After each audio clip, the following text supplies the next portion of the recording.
I mean, if you don't have time, you could always just leave it with me because I'm going to have to go there anyway. I might, but then I also have your guys' Mexico present that I keep forgetting to give you. Oh, yeah, that's right.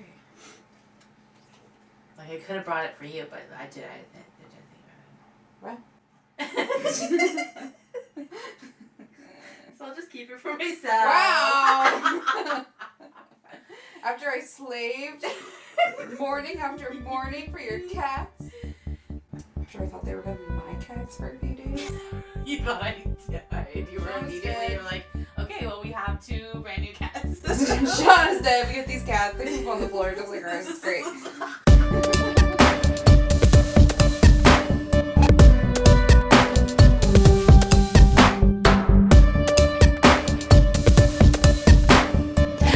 Hello. I'm coming in hot, dramatic. I know. I was like, do I have to gasp as well? Hey guys, welcome. I'm here. Abby. And I'm Shauna. And this is Anxious. And Afraid. The gasping episode. Indeed. There probably will be gasps. I'm really good at a good gasp. Honestly, That's what I'm known for. You're a classic gasper. Sometimes I gasped too much, some might say. I wouldn't say that, but everyone's got their opinions. Welcome to this, where we talk about terrible things and we're here for it. Yep. So I'm going to be really proactive. You're going to be really proud of me right now. What made you anxious and afraid? Wow. The proudness I have for you for asking first. It should be at least a good handful. It's through the roof. It's through the roof. She's also proud of me because I had to deal with a spider before we started. Yes, thank you so much for being the brave soul. You guys, I'm growing because I didn't kill it. I got it in a cup. Honestly, and I'm not one for that. I'm sorry. I'm sorry, but I kill spiders. It's going to depend on the spider. Some of them. That's also true. That one, it's like some people really don't like the furry jumping spiders, but I think they're kind of cute as far as spiders go. So anyway, I got it. It's outside. It's fine. I get why they're cute, but I also do not like them. So that's fair. They move. It did move too quickly. Do not like the way they move. They jump. It's terrifying. They're little, but they're thick. They are thick. I think that's why I'm okay with them because I think the spindly spiders are way worse to me. Interesting. I mean, because they're kind of like, still a spider. I'm thick and furry and kind of like a little critter, Sure. I get it. However, for me, they're still a spider. So. Still a spider. That's fair. Okay. Well, anyways, that could be a good what made me anxious. I was gonna say we started anxious with that. We did. It was on brand. I was gonna say the dentist because I had to go to the dentist, and it's never good for you. It's literally. I don't think I've ever had a good experience. You literally always have problems, and I'm so sorry. I go multiple times a year because I have to because my teeth are just made of chalk, I guess. And you have supersonic saliva. Supersonic. I have been told my saliva is on the acidic side. The good news is I never have plaque. The bad news is I also have no enamel. Yeah. So cavities are ever present. I almost always have one, even though I brush and floss. And you're so good with your teeth. I try. I do try. I guess if I didn't try, I wouldn't have any left. But I've spent a small fortune on my mouth just trying to keep my teeth in my face. Right. So anyway, I had to get work done the other week because I had 2 tiny cavities. And when I was at the dentist for a cleaning a few weeks later, one of the spots they worked on, which I wasn't really aware of, but they touched that with a... first it was like the water pick, and then it was... Ooh, yeah, no. Then it was like a buffer, and then it was one of those metal picks. And each time I about jumped off that table, I jerked super hard. The girl kept apologizing. Eventually she was just like, I'm not even going to touch it. I'm like, thank you, because it feels like white hot nerve pain. So anyway, I'm going to have to get more work done. I'm so sorry. Moral of the story. Some of the worst pain ever. Yeah, they had to do full x-rays while I was there because I hadn't had that done in a long time. They're like, hey, we found something else. Awesome. Please keep it coming. What's next? I'm so excited for my journey. Give me more. Yeah. They're like, that root canal you had done? I was like, literally, which one? I've had multiple. And they're like, well, we found a shadow. and that might be an abscess. It's not supposed to have a shadow. That's awesome for me. So anyway, that was what made me anxious. What made you anxious? Living. Yeah, I mean, baseline living. I mean, can I just milk the moving for a while? You can milk that for weeks. Okay, so this is the stage I'm at. It is legally ours. We did the signing for it. Round of applause. Shauna is a homeowner. Ew, disgusting that you say it. Homeowner over here. Ew, disgusting. She's going to have to pay house property taxes. We're so happy for her. It's included in the loan. Yeah. So that happened. That was really crazy. Yeah, we're going to get keys like next week and we're packing up. I mean, the kitchen's getting started. Like things are scattered everywhere. Moving is it's kind of exciting because you get to like pick a new home for everything, you know? Sure. But it's also, I don't know. We're still at the bad part of it. Yeah. Packing is the worst. Unpacking is kind of fun. Unpacking is fun. Finally being at the new house, even though everything is in boxes, is still kind of fun. Yeah. I mean, especially when you first get there and nothing's unpacked, it's kind of like camping. Yeah. And you kind of like, oh, where's their place? Yeah. Like, where are we going to put things? You can sleep on the floor on a mattress and have pizza. I don't know. It's kind of fun. That is kind of fun. But it is a lot of work. Yeah. So I'm excited for you guys. I'm so excited to see this house. I have not seen it yet. Thank you. I am so excited. I definitely want, like, you guys need to come over, like, all the time. Yeah, I need to come if you don't. like, pick out my bedroom. Hello. Exactly. Sorry, Rylan. This is actually my bedroom. Right. Exactly. Part-time. Yeah. We can share a bed. But yeah, we need to have barbecues. We need to have sleepovers. We need to have all of the parties. Yep. We're going to do it. Barbecue. I already said that. But yeah. Oh, housewarming party on its way. It's This can be so fun. Yep. That's But where I'm at. very fair to be anxious about it because it is a lot. Yeah. Just having like everything like scattered and not like where it should be and everything's like staying a mess like gets to me after a while. As a Virgo, that's just not okay. It's just like there's nowhere to really have like a peace of mind because everything is everywhere. Yes. So that's kind of where I'm at. Okay. Well, that's fair.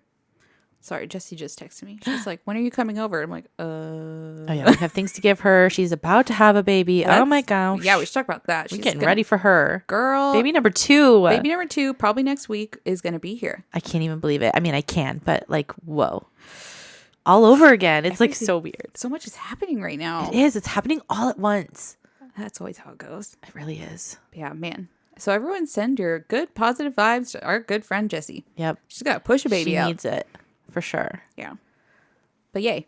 Yay. Yay. Life. The good things are still happening all Yay. over. Yeah. Except for your teeth. Sorry.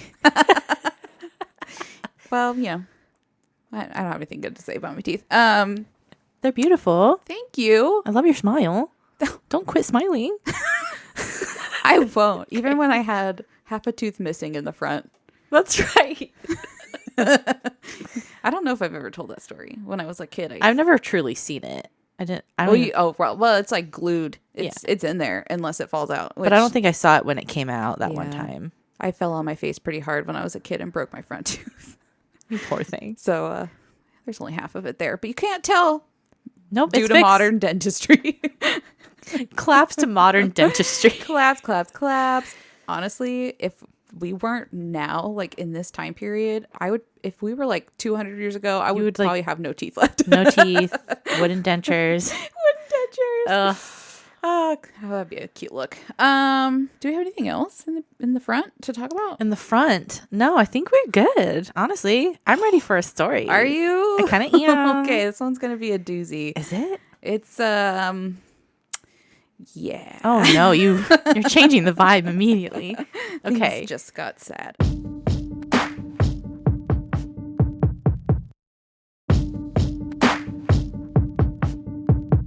Okay, We're getting serious. For today's episode, which is 108. Oh yes, 108 episodes. Yeah. Wow. Woo. I thought it was time to bring us back to the true crime side of things. Yes, here we are doing it. Yes. Specifically, I want to tell a story that involves something I'm personally terrified of, which is a phenomenon called frogging. Have you heard of it? No. spelled with a PH, frogging. Okay, what the hell is that? I'm not going to tell you. So, Forget it. so yeah, I was thinking you probably didn't know what it was because I didn't know what it was called. Like I knew it was a thing, but I didn't know how to name. Oh, okay. So maybe I know it, but I don't know that it's called frogging. Yes. Okay, interesting. I mean, I would. You do know it. You just know it. But yeah, it's got a name nobody really probably knows very well. So Okay.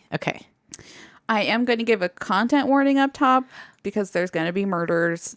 I'll give you a warning with more specifics before they happen, but if true crime isn't what you listen to this show for, you might not enjoy this episode.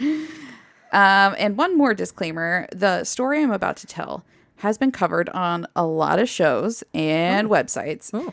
It's one of those stories where there have been so many versions, like, and embellishments over the years that it's pretty hard to find the legit story. Facts, yeah. Yeah. To the point where it's almost lore at this point. Oh, really? Yeah. So this story, I guess you could say it's kind of like in two acts. Like the first act is more murky. That's more the lore side of it. Okay. The second act is definitely more concrete. Okay. So take the first part with a grain of salt is what I'm saying. Okay. And normally I don't like to do, stories that aren't like verified, but it is just like such a crazy story. I felt like I had to do it. Okay. All right. So I'm very intrigued.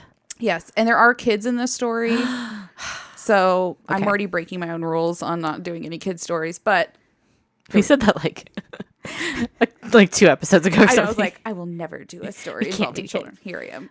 Unfortunately, it happens. Okay. All right. We're ready for that. Mentally. Okay. Yeah. I did pick the story before I knew about the second half that involved children. But anyway. And because there's kids, I think that's another reason why it's kind of murky in parts because maybe things weren't disclosed to the public. Sure. Yeah. Okay. So I'm going to start telling you the story before backstory for a dramatic effect. That's what I say sometimes. That's funny. Okay. To build suspense. Love it. All right. So the year is 1986. We are in Pepperell, Massachusetts, a small town about 30 minutes outside of Boston. Okay. Residing in that town was a small family called the Bowens. There was also a source naming them as the Andrews family, but most sources named them the Bowens. Okay. The Bowens family consisted of Frank Bowen, who was the father of Tina and Karen Bowen, who were both teenage girls. The family had just tragically lost their mother to cancer and were all doing their best to continue with work and school, although I'm sure it was really tough with losing your mom at that age. Oh, yeah. Frank was now a single dad, working constantly to meet ends as a bus driver. Because of this, the girls were largely left at home alone to take care of themselves while their dad worked. One day while at home, Tina gets a phone call from a boy, and it's a boy she doesn't know. He introduces himself as Daniel or Danny LaPlante and tells her he got her number through a mutual friend. Some sources say that they went to the same school. Others say that they went to different schools. It probably makes more sense that they had gone to different schools since she didn't know who he was. I guess Daniel had seen Tina out and about and thought she was cute. And because this was the 80s, I guess it just wasn't that weird to track down a rando's phone number and then just call them. Sure. Yeah. Different time. Technology wasn't there yet. Do you remember looking through phone books for phone numbers? Oh my God. That's how we ordered pizza. My God, we're old. We're so old. I actually remember using phone books. Yeah. As a kid, we legit used phone books. And we kind of got excited when you got the new phone book every year. That's sad. Okay. Anyway, aging. So the pair start talking regularly on the phone, and they seem to have a genuine connection. Daniel allegedly describes himself as like tall and athletic, good looking, plays sports. Sure. Tina's like cute, into it. Eventually, Daniel gets up the courage to ask Tina out on a date, and she accepts. The day the date comes, and Tina is excited to finally meet this cute guy she's been talking to on the phone. But when he shows up at her house, she finds he isn't anything like he described himself to be. He was described as being on the shorter side with dark hair, poor hygiene, bad skin. Like, he just really kind of sold himself to look completely different.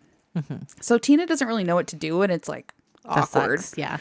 On one hand, she liked talking to him on the phone, but he had described himself so differently, which is kind of like a red flag. For sure. And I feel for her because you don't want to be seen as shallow, and base everything off of looks. But like the shock of seeing someone so different from what you had imagined would be jarring. Yeah. And it's like, we don't have pictures. We don't have FaceTime. We don't have social media. So there is no way to know what that person is like, except for how they describe themselves. And clearly that was a lie. So how do you feel about that? That's odd. Why would you lie so hard? Because if you're lying right from the start, like that's not a great way to start a relationship. And of course, being a girl, you don't want to be rude. You want to be polite. Yeah. And it's also like he didn't have to describe himself as good looking. He Sure. didn't have to describe he didn't have himself to do at all. that for sure. Like, yeah. Yeah. So Here we are. yeah. So Okay. he kind of just already put them in an awkward spot. Hate it. Okay. But, Tina does what I probably would have done as a people pleaser. She gives him a shot anyway. I would too. To be honest, I would too. Yeah. The pair go out for ice cream, but the date doesn't exactly go well. Tina opens up about the death of her mom, and Daniel starts asking like really weird and inappropriate questions about her death. That's like a bummer. just asking weird specifics of like how she died, what she looked like when, Yeah. like just it made her really uncomfortable. And she ended up ending the date early and she went home. Don't blame her. Okay. Yeah. That's a line that you Right. drew. You're like, strike one, strike two. This guy is not for me. So let's see here. Oh, there was another source that said that they did go on the date, but when Tina got back to school, her friends told her to stay away from Daniel because he was facing rape allegations. I couldn't really find anything concrete on that, so I'm not really sure about that one. But Okay. I'm going to guess that they probably just had an awkward date and it ended. Okay. Either way, she decides not to see him again.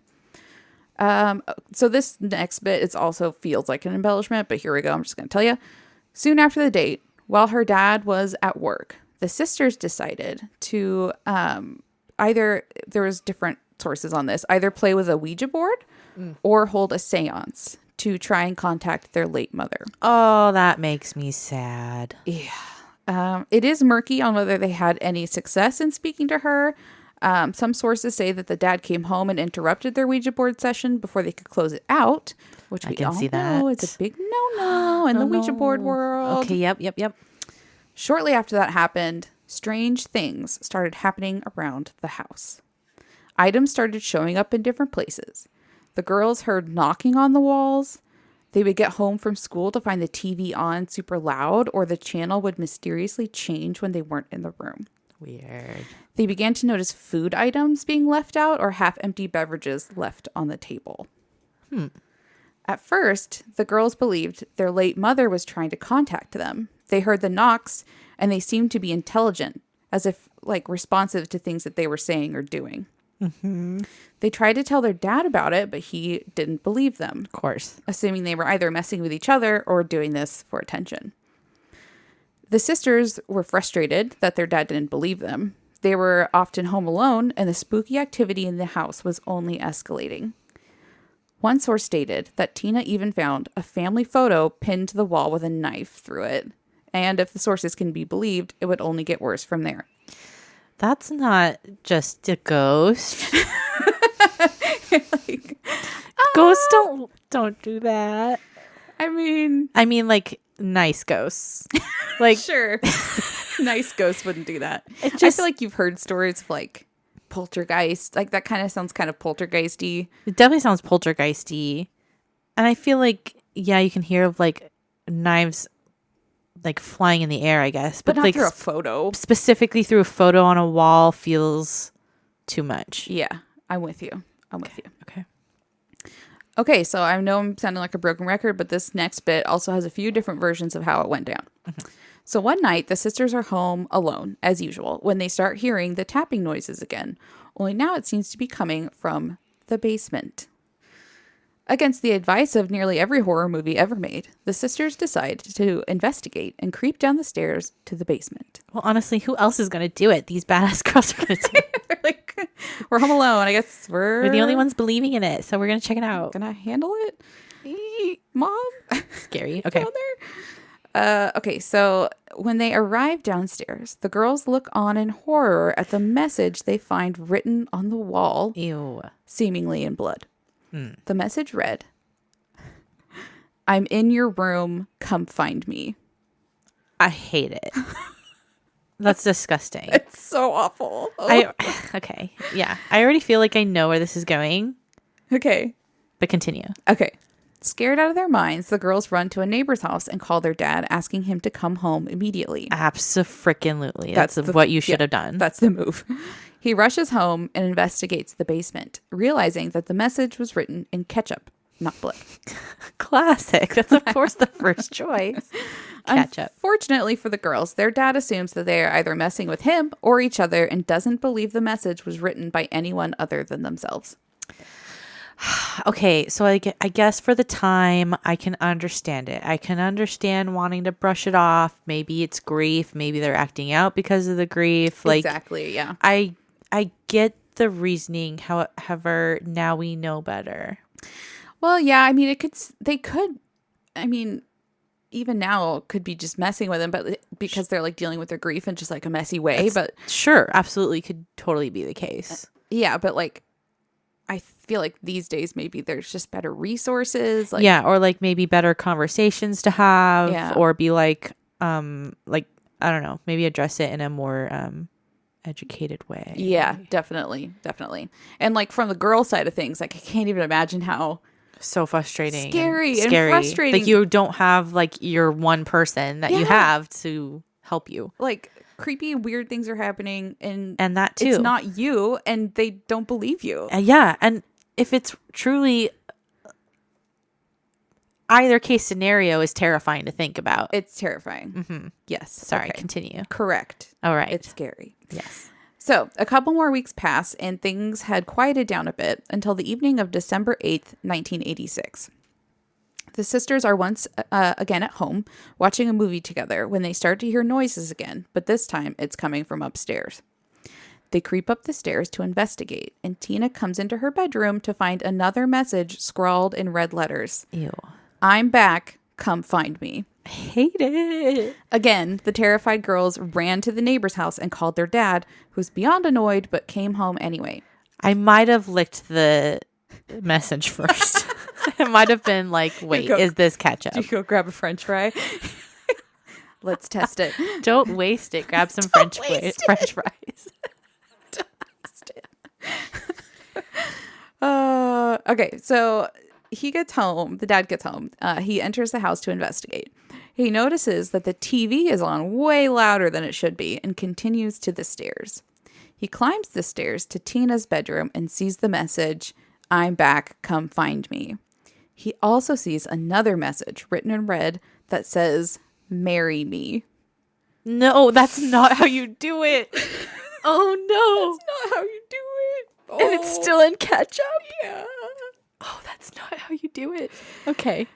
Horrified. The girls didn't see that at first? Or? No, I don't think they saw that. They just saw the first message and were like, see ya. Oh, my God. Okay.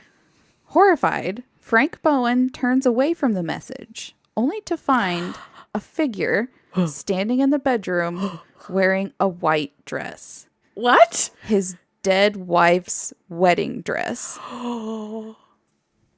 Wait. Okay, I got chills. I feel like I have barely glimpsed maybe hearing this story before. It is like an urban legend, so I'm sure you have. Okay. There's so many versions of it, though. This is so screwed up. It's fucked, dude. Ew. Okay, so who's wearing it? So this person's wearing the wedding dress, and he barely had any time to process that hideous fact before noticing the figure was also wearing a, quote, Native American face paint and wielding a hatchet. This is not anywhere where I was thinking. Okay, I mean, it was, but also it's very shocking still. Yes. Okay. The details are weird. And don't worry, I'll tell you 50 other details that could or could not have happened. Okay, that's true. I guess this could be like the upsell story of it. Like the most embellished. Like maybe he didn't have the face paint, but adding that makes it extra creepy. Yeah. I get it. Okay. For dramatic effect, I see why they embellished it this way, but I really don't think it happened. Okay, you got me there for a second, but I'm going to reel it in, and I'm back. Okay, welcome. Frank fled the home and called the police before he could find out what the man wearing his dead wife's wedding dress intended to do with the hatchet. The hatchet. And okay. That's pretty wild, right? Like maybe even a little far-fetched. So keep that and hold on to it because there's more. Okay, I'm pinning it. I'm pinning it to the side. Okay. There's also a version of the story where the intruder is not wearing a wedding dress, but he does take the whole family hostage.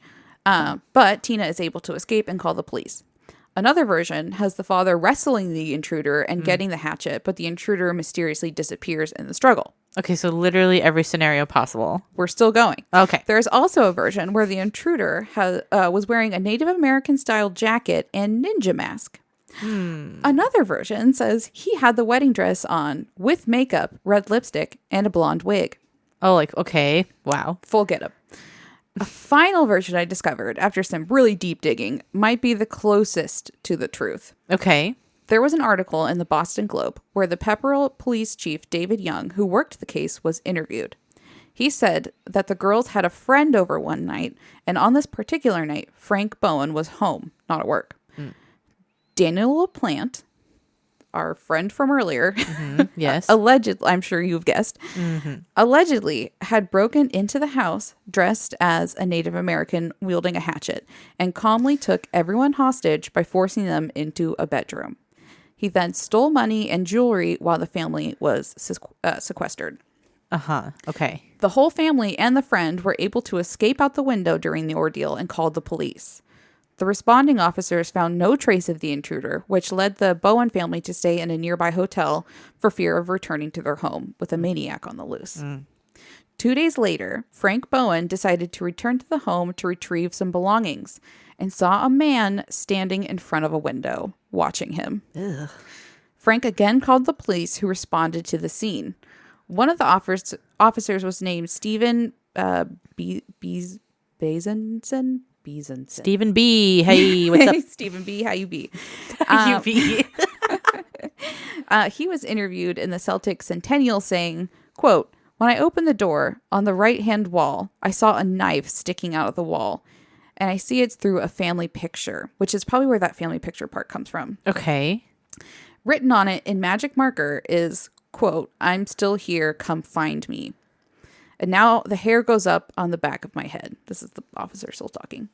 On the other wall, I saw another picture saying, "I'm going to kill you all," with a knife through it. The officers continued their search of the home and eventually found LaPlante hiding behind a wall in the bathroom. There's like a drawing of it. I still don't really understand how it works, but somehow he's behind a wall. The wall in the bathroom. Yes. Okay. Upon discovering him, Officer B recalled, I pulled my pistol and said, "I got the son of a bitch right here," but he didn't move. I told him, "Let me see your hands or I will splatter your brains all over that wall." And I guess that did the trick because they arrested LaPlante without further incident. Okay. Okay, so just for shits and giggles, if you want to go with the first version of the story where Frank Bowen is confronted by a hatchet-wielding LaPlante and then flees the home and calls the police, this is how that version ends. Okay. When the police arrived, they began to search the house. Nobody had seen the intruder escape, so they assumed he must still be hiding in the home. Eventually, the police discovered a cupboard door. Some sources say it was a cupboard below the stairs, others say it was in Tina's bedroom. Either way, the police opened the door and discovered the intruder hiding in the small space. They brought the man, or rather boy, out, and even though Tina didn't initially recognize him, she would soon find out that it was none other than, gasp, Daniel LaPlante, who had been terrorizing her and her family for the past several weeks. Something about like somebody sneaking into your house and like staying there or like doing creepy things while you're in there. I hate it so much. Like I just hate those stories. That's frogging. And the circle is complete. The circle. Why is it called frogging? I don't know. They don't explain why. Maybe someone does, but I just remember I had to like Google like what is it called when you like secretly live in someone's house? Yeah, like in their attic or in their walls. I hate it. I hate it. Frogging. I don't really know why they call it that, but It's too cute of a name, honestly. It really it's like is. too fun. It's too playful. It's too bubbly. It's too positive. It needs to have more of a creep factor because it's like one of the creepiest things I've ever heard of. I know, it needs to be a little bit more insidious. It's sounding. like more than stalking. It's in your house. And it's not squatting because squatting is Okay. when the person doesn't live there, I see. right? I don't know. Like the homeowners don't live there or the person Yeah, when like they like people squat in empty houses. Right. Yeah. Okay, interesting. Oof. All right. So yeah, that's frogging for you. This is where we're at. Yeah, that's Fun. why. So I looked up frogging and then I looked up frogging stories because I was like, this thing has always freaked me out. I feel like people have stories. Are you looking at me, Michael? Okay, I thought maybe he found something. Okay, he was just admiring my face and He beauty. was for a moment. It's fine. He was like, I wasn't even looking at you. Okay. All right, so let's see. Some sources say that as he was brought out of the house, Daniel showed little to no emotion. Others say that he was laughing. I hate both, I but don't like sure. it. Yeah. After further investigation, it was believed that LaPlante had been living in the walls, coming out to eat and drink the family's food, and moving items around when they weren't there. Yeah, it makes complete sense. The half beverages. Yep. Yeah. I hate it. Yeah. Ew. And then It's like gross. of course, like you rather think of a ghost. Like I would rather think of a ghost. Yeah, honestly, than like somebody in my walls. let's make it a ghost. I don't want to think that there's a teenager looking at me at all times when I'm not He's aware. still a teen at this point. He's doing Yeah. it as a teen. He's a teenager. Wow. Not good. Okay, so thank you for bearing with me. I promise that the rest of the story doesn't have 12 versions, but the first part of it does. And I think it's just because everyone's a teenager, so maybe they just didn't release a lot of details about it. Well, and it's just like such a bizarre story, and like just adding the more bizarre details just makes it more Yeah. of a story. But like as I'll continue the story, like there is crimes that lead to a trial, but even in the trial documents, I couldn't find anything about this first bit really. They just didn't really mention it, or if there was news articles, it'd be like, yeah, he was also guilty of terrorizing a family, but there was ever not a lot of details. Is it kind of like, you know how there's like not rules for stalking, like you can't get in trouble, there's like no evidence, they're technically not like quote unquote committing a crime, so maybe back in that day too, like you can't really prove they were living there, I guess. Like what is the crime? I guess how would they would get in trouble for it. He does get in trouble. He gets arrested, and it's probably breaking and entering, menacing, at least, because he does attack the family at one point, if those sources can be believed. Yeah. So Yeah. he does get in trouble, but yeah, it's just very vague. And that's why there's a million different versions out there, because people just have ran with it. For sure. It's easy to do that with this kind of case, I guess. Yeah. I forgot to write in breaks, so we're just gonna go fast and loose with it and say let's take a break. Okay.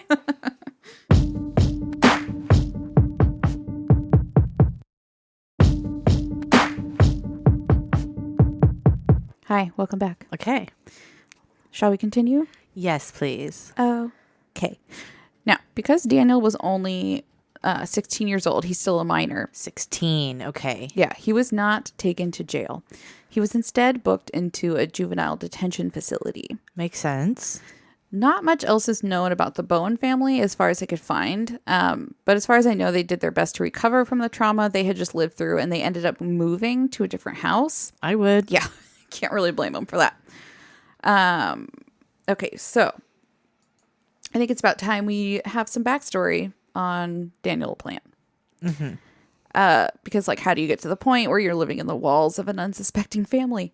Yeah, especially as a teen. As a teen, like, aren't your parents wondering where you are? Yeah, what's your story, little dude? So it may come as no surprise that Daniel did not have an easy childhood. Right. He was born on May 15th in 1970.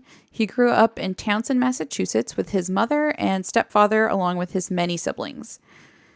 So this is another kind of horror movie element to the story, but can you guess what street name they lived on? Sleepy Hollow. No. Close. You're in the right neighborhood. You're in the right neighborhood. You see what I did there.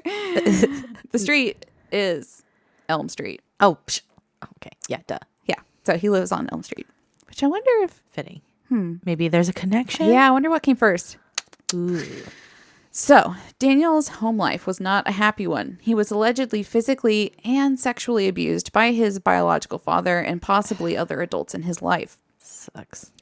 It would also later come out in court that Daniel had suffered head injuries in his youth, which we all know can spell out trouble in some cases. The home he lived in was reportedly not great and always had garbage and junky old cars in the yard. Neighbors said that they would often see Daniel wandering off by himself to spend time alone in the woods by his house. Town locals described LaPlante as a loner from a very early age who showed signs of troubling behavior. Daniel struggled with his hygiene and social awkwardness in school. He struggled to make any friends, and his classmates described him as creepy and weird. It's so sad, but I mean, yikes. Kids are harsh. Brutal. He was also diagnosed with dyslexia and hyperactive disorder, which only led to more struggles in school and his personal life. Daniel was eventually sent to a psychologist to help him with the trauma he had experienced from the abuse and his struggle in in school. Sadly, though, it was alleged that his psychiatrist also began to sexually abuse Daniel. Stop. Yeah. That's so upsetting. It's like the most fucked up.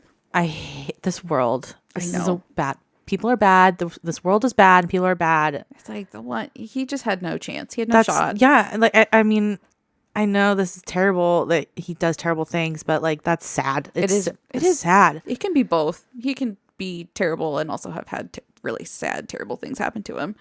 The psychiatrist, that's so infuriating. Yeah, it makes me mad. It's sick if that's true. I think that came out in court, so it's always kind of hard to say because they're just alleging that happened. I'm not sure if there was any like hard proof, but that factoid was in many sources, so I'm gonna say it's probably accurate. Oh my god. Okay. In his early teens, Daniel began breaking into homes and stealing items. This was the 80s after all, and people just didn't lock their doors. Yeah. Especially in a small town. Mm-hmm. And this made it relatively easy for LaPlante to break in while the homeowner was away and take their items. Soon, though, Daniel began to escalate in his breaking and entering with psychological tactics. He would drink and eat people's food, leaving a half-empty glass out on the counter. He'd move items around, small things that would leave the homeowner just feeling really, violated. Yeah, definitely the beginnings of a power trip. Yeah, it's just like, it would just be so much more violating if you get robbed and then you see that they fucking helped themselves to a sandwich or something while they were there. Oh, yeah, it's definitely like twisting the knife in that. Like, you like ate my food. It's just like made yourself at home. It's gross. It is thought that LaPlante may have broken into the Bowen family home and seen a picture of Tina, kicking off his obsession with her. Mm-hmm. He may have obtained her phone number by finding it in the home and then called to ask her out on that date. So that could have happened. Other sources say that he just found out about her through a mutual friend. It's hard to say. Again, it's all speculation, but it wouldn't be shocking if that's how that all started. It's all plausible for sure. Yeah. All right. So that is Daniel LaPlante's really sad backstory in a nutshell. Mm-hmm. He certainly had a very rough start to his life, but that doesn't excuse what happens in the second half of this story. So, as I said before, Daniel was only 16 when he decided to terrorize the Bowen family and was taken to a juvenile detention center to await his court hearing. LaPlante stayed in the State Department of Youth Services secured detention facility from January to the following October. His case was then transferred to the Lowell Superior Court, and LaPlante's bail was set at $10,000. Surprisingly, Daniel's mother, Elaine Moore, remortgaged their home to post the bond money and get Daniel out of state custody while he waited for his trial. And I found that pretty surprising because it doesn't seem like they had a great relationship, He seemed pretty neglected. Mm-hmm. But I guess that's what happened. So he gets released and sent back to his home on Elm Street, much to the dismay of the neighborhood and the Bowen family. Many people disagreed with his release, believing he was a dangerous individual who showed no remorse for his crimes. Neighbors witnessed Daniel disappearing into the woods near his house, and they couldn't help but feel like he was up to no good. And unfortunately, they weren't wrong. Soon after his release, Daniel was back up to like breaking into houses, stealing things, just generally being a creep. In one of his break-ins to a neighbor's house, LaPlante managed to steal a .22 caliber revolver, and later would purchase bullets for it from his brother's friend. As you can probably guess, nothing good is going to come of the gun theft. No, I feel like the rest of the story isn't going to be good. It's downhill from here, folks. On November 16th, 1987, after careful consideration, Daniel decided to break into a nearby home owned by the Gustafson family. The home, located less than a mile from Daniel's house, separated by the wooded area Daniel liked to wander into, was occupied by a young family. The family consisted of Andrew and Priscilla and their 2 kids, Abigail, who was 7, and William, who was 5. Priscilla was also pregnant with their 3rd child. Ew. Everyone in the community loved the Gustafsons. Andrew was a successful lawyer. Priscilla was a nursery school teacher at the Townsend Cooperative Play School. They're just like, classic American. Super classic. All the names are classic. They just sound like such a sweet family. Yeah. And they'd moved to Townsend like 5 years prior. They were described as America's perfect family. Oh my God. So, as I said before, less than a month after being released on bail, Daniel is already back to breaking into houses. He broke into the Gustafsons' home on November 16th and stole several items. In the following weeks, he would break into other homes in the area and steal items from them as well. He also spent time with his newly acquired revolver, practicing loading and unloading the bullets.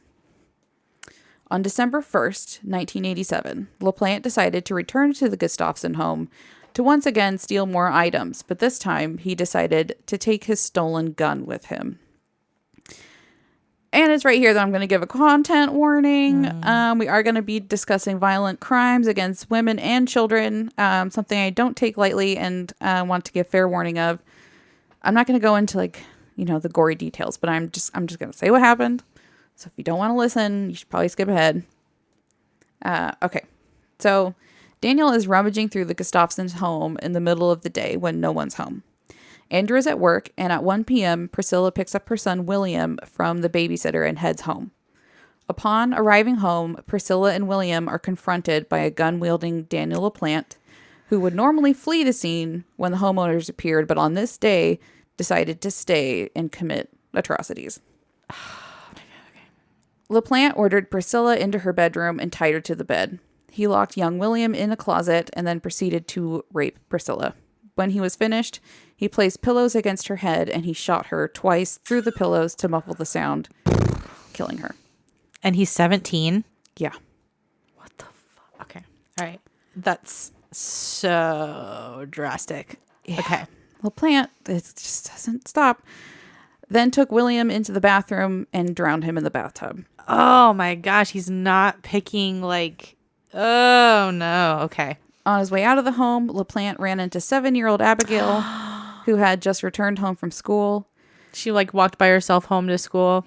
Yeah. Okay. Instead of just leaving, he took her into a different bathroom and drowned her as well.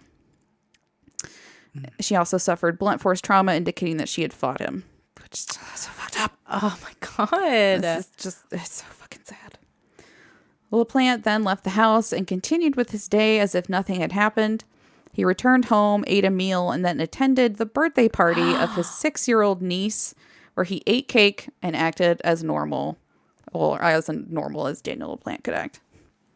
Why is that? It's just so extra disturbing. Yeah, he goes and hangs out with a 6-year-old after killing a 7-year-old girl. Yeah. And her brother and a pregnant woman. And he kills them all separately. It's not like there was this one after the other. It's not like he shot them all together at one time. He methodically. No, and then he decides to drown them, which is violent. It's so fucked up. And then he goes to a kid's birthday party and eats the cake. I'm am I red? I feel like I'm fuming.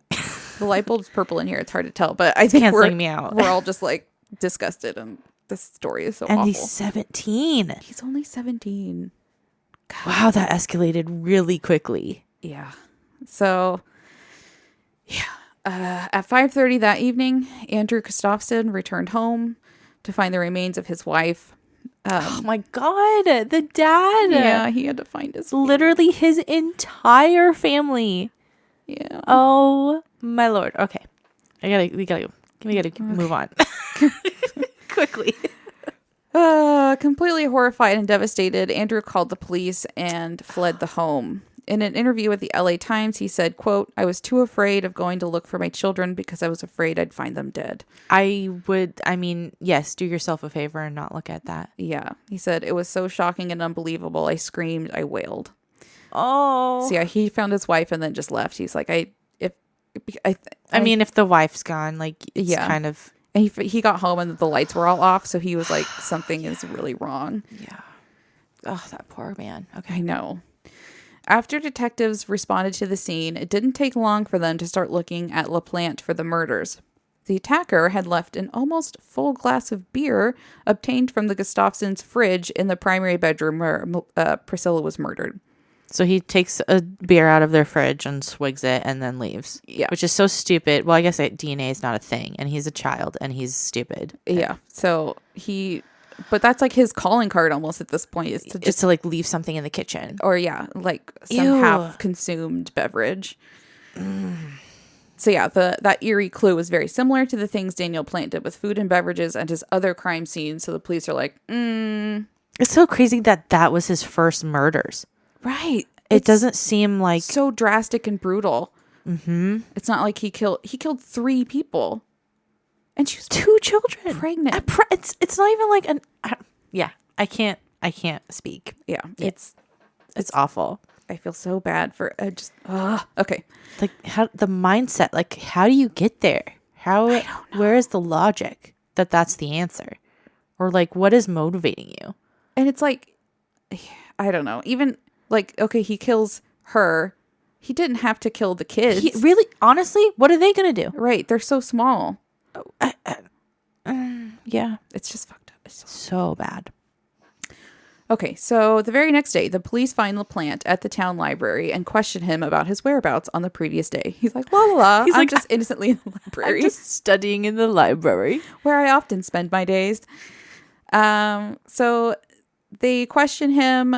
He did have an alibi for the evening. Obviously, he was at his niece's birthday party, but he didn't have an alibi for earlier in the day when the murder occurred. Mm-hmm. They didn't have enough to arrest him at that point, but they're like, this guy. So the next day, the police decided they needed to question Daniel further, and they arrive at his house.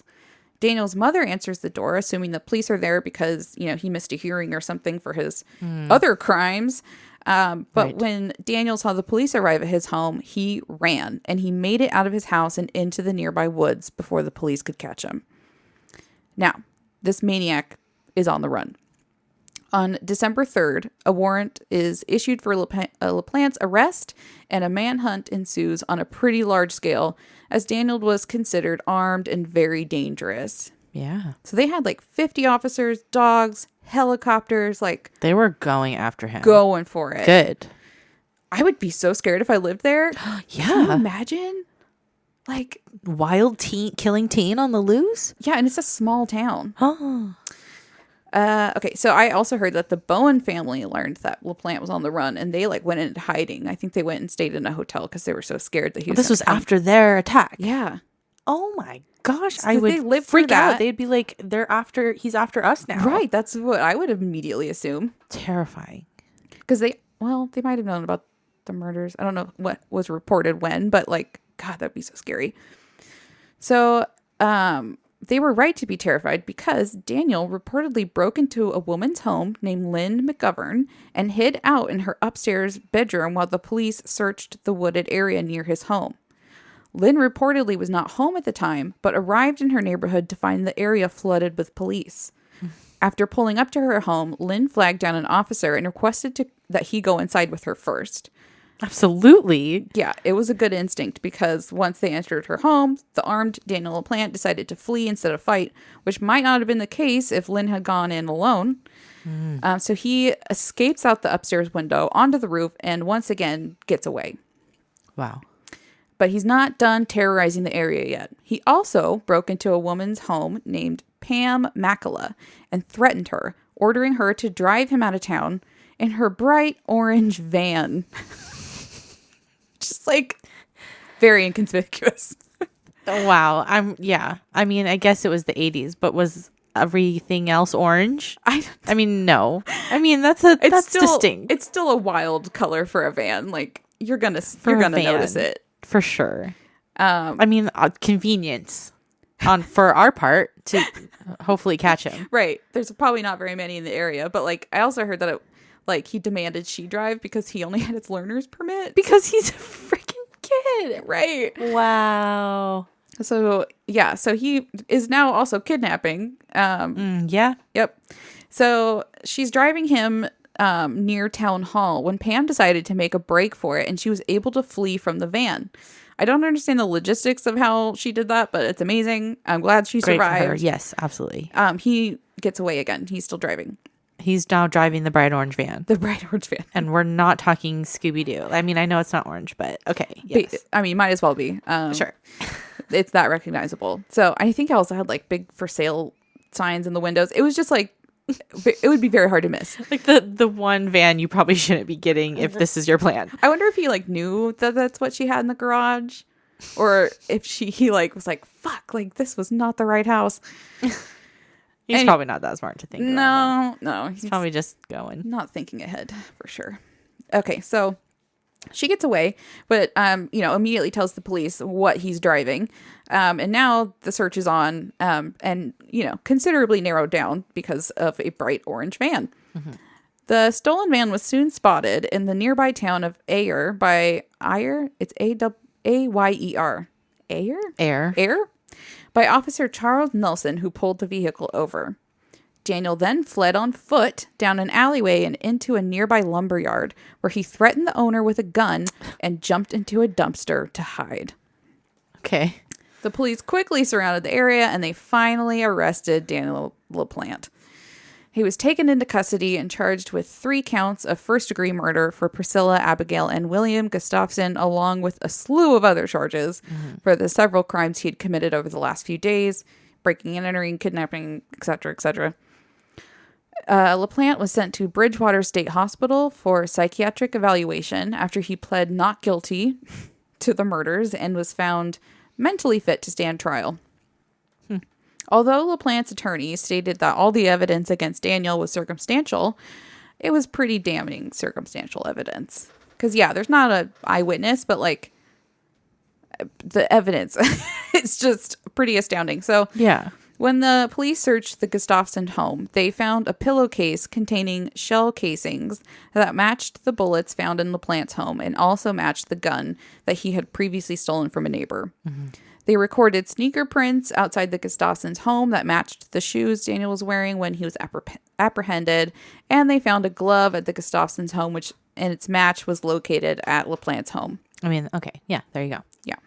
The police also found a sock in LaPlante's room with a hair on it belonging to Abigail Gustafson. Oh. And they also found the stolen items from the Gustafsons' home in Daniel's room. I mean, duh. Okay, it's so like, it's you, dude. I mean, how do you even argue it? DNA evidence was not widely used, at the time of the murders. Still early. Yeah, but police were able to collect a semen sample from the crime scene and a sample of Daniel's blood. And he was like a type A secretor, which matched the semen sample. So, pretty solid. Mm-hmm. The trial began in October of 1988, and at that point, Daniel was now 18 years old, and the judge determined he would be tried as an adult, even though he was only 17 during the time the murders were committed. Sure. That's what happens. Yeah.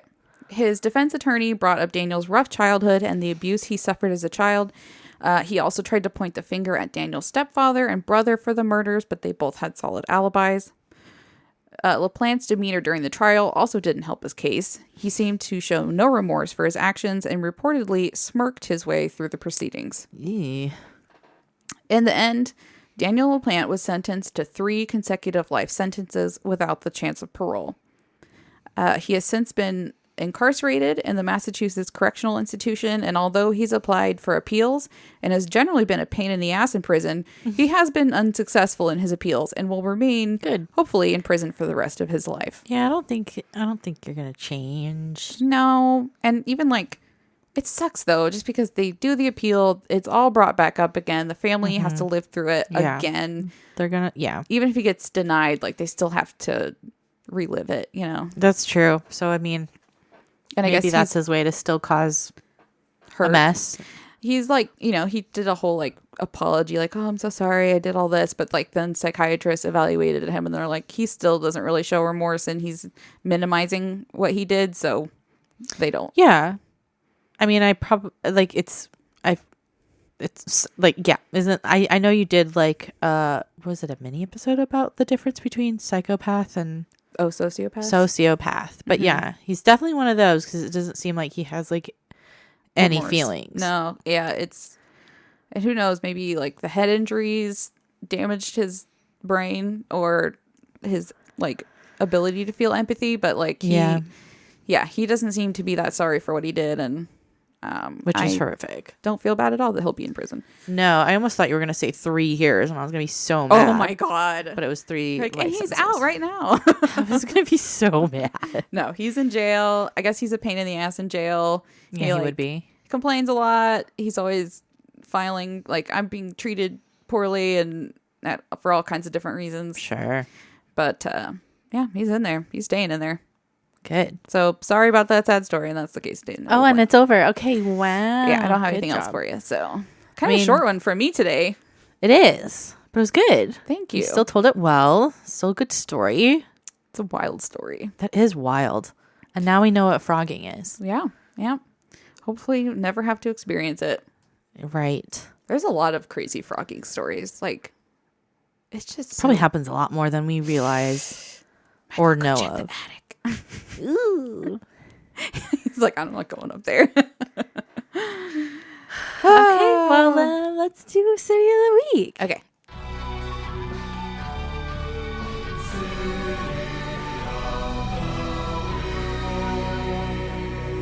And that goes to Brooklyn, New York. Oh. Hello. Brooklyn. We see you. We see you over there, Brooklyn, being all cool. Being all cool. Being all cool and Brooklyn-y. Brooklyn-y. Yes, thank you for listening. We appreciate you. Shout outs to you, Brooklyn. Not that you need it. No, you're doing just fine. They don't need us, but They're we appreciate cooler you. than all of us. Yeah, it's fine. Anyways. Okay. Shauna, what are you watching? What are you listening to? You talk for a second. I'll talk for a second. Okay, so I am still being messed with and toyed with my feelings because NSYNC is like back together but not back together, and I'm dying for them to just announce their world tour. So Justin Timberlake's new album is actually pretty good, and I didn't like his last album he put out. Mm-hmm. So it's kind of like he was kind of like, I don't know, not doing it for me these days. But it's really good. It's a good dancey one. And then there is a new song with him and NSYNC, and it's so good. Ooh. I'm just living my best life listening to it on blast in the car. So that's what I'm doing and listening to is that over and over and over. And I'm not sorry for it. Don't be. I'm proud of it, and no one can make me feel shame. I would never. And I still tell Chad that when they announce the world tour coming back, I will be spending a pretty penny on a ticket. Oh, you're living your best like early 2000s dreams. You're gonna go see Blink-182. I am. They're back together for realsies, and I did spend a pretty penny on it. Tickets to see them that I'm gonna do later this year. So yay my teenage self, and then yay my little kid self with NSYNC. It's happening. And I got her a band t-shirt to wear to the concert. You did. So cute. You're gonna look fly. Look fly. Oh no, now we're turning extra cringe. Okay, but that's I guess the music I'm listening to while I'm packing. What about you? What are you watching, listening to, doing, thinking? I mean, nothing exciting. Michael and I have been watching Abbott Elementary, which is funny, and what's that on Hulu or? Yeah, it's I don't remember the cable network it's on, but it's on Hulu. Sure.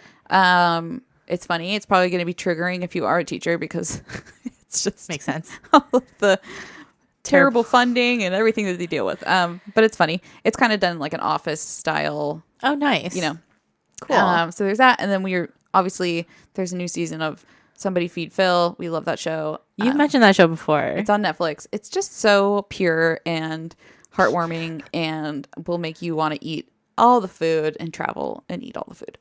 Yeah. That so sounds good. If you want just a nice feel good thing to put on in the background, those are nice feel good. Yeah. Recommendations. Yeah, that's what I got. That's Cool. what we're watching. All right. Well, I gotta go because guess what? I gotta do some packing. you have to go pack. Oh, I gotta do some packing. Okay, stretch. Lift with your butt or whatever. Oh, okay. Not your back. You're right. Your legs? Let's see how with your injured I'll legs. get. Yeah, with your butt. Your butt. All right. Good app. Good night.